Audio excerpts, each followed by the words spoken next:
আসসালামু আলাইকুম, welcome to life with me. আরও একটি ছোট্ট ব্লগ নিয়ে হাজির হয়েছে আপনাদের সামনে।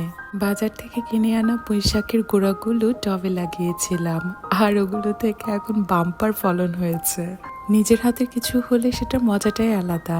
আর আজকে হচ্ছে হেয়ার কেয়ার ডে, আর এখানে আমি ম্যাট্রিক্সের একটা হেয়ার প্যাক নিয়ে নিলাম। আর এই চামচের 3 চামচ হেয়ার প্যাক নিলেই পুরোটা মাথায় সুন্দর করে হয়ে যায়। রিবন্ডিং অথবা কালার্ড হেয়ারের জন্য ম্যাট্রিক্সের এই প্রোডাক্টগুলো আমার কাছে অলওয়েজ খুবই ভালো লাগে। আর এই তো হেয়ারটাকে সুন্দর করে শ্যাম্পু আর কন্ডিশনার দিয়ে ওয়াশ করে নিলাম। হেয়ার মাস্কটি শ্যাম্পু করে ক্লিন এবং ড্যাম্প হেয়ারে অ্যাপ্লাই করতে হয়। এই তো হেয়ারগুলোকে সেকশন করে করে আমি প্রত্যেকটা হেয়ারের গোড়ায় গোড়ায় সুন্দরভাবে হেয়ার মাস্কটিকে অ্যাপ্লাই করে নিচ্ছি।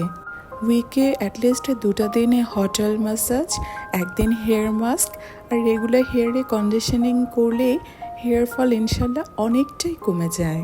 আরেকটা ছোট্ট টিপস হচ্ছে রেগুলার 5টা করে আলমন্ড খাওয়া ট্রাই করবেন। আলমন্ড আমাদের হেয়ার, স্কিন দুটোর জন্যই অনেক অনেক উপকারী।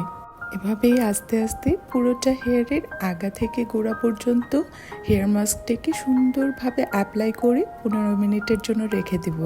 হেয়ার মাস্কগুলোকে অ্যাপ্লাই করার পর শাওয়ার ক্যাপ দিয়ে মাথাটাকে সুন্দরভাবে ঢেকে রাখতে হবে, এতে করে হেয়ার আর রাফ হয়ে যায় না।